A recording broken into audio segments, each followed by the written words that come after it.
అధికారంలో ఉన్నప్పుడు ఎమ్మెల్యేలు కాదు కదా మంత్రులు కూడా మాజీ ముఖ్యమంత్రి కేసీఆర్ సారు కూసోమంటే కూసోవాలి, లేవుమంటే లేవ్వాలి, వంగుమంటే వంగాలే, నిలబడమంటే నిలబడాలి అన్నట్టు ఒక్కొక్కలను తోలుబొమ్మలను ఆడించినట్టు ఆడించిండాయే.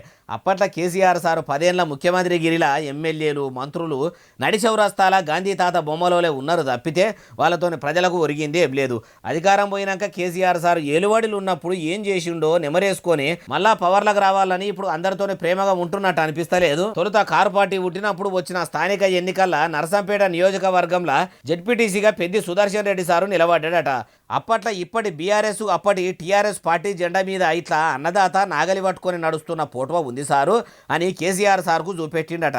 25 ఏళ్ల కింద ఉన్న పార్టీ జెండాను ఇట్లా పానమూలే కాపాడుకున్నావా అని కేసీఆర్ సార్ కూడా ఆ జెండాను చూసి సంబరపడ్డట్టే కొడతలేదు. పెద్ది సుదర్శన్ రెడ్డి సారు కేసీఆర్ సార్ దగ్గరికి పోయి పాత జెండా చూపెట్టిండంటే పెద్ద సారు పెద్ద మనసు చేసుకుని పెద్ది సారుకు వచ్చే అసెంబ్లీ ఎన్నికల్లో బీఆర్ఎస్ పార్టీ నుంచి నర్సంపేట నియోజకవర్గంలో ఎమ్మెల్యే అభ్యర్థిగా నిలబడేందుకు అవకాశం ఇస్తాడేమో అని ఆశతోని అట్లా చేసి ఆయన కంట్ల పడేందుకు ఈ జెండాను తీసుకుపోయి మునుపటి దినాలు యాది చేసిండేమో అనుకుంటురు.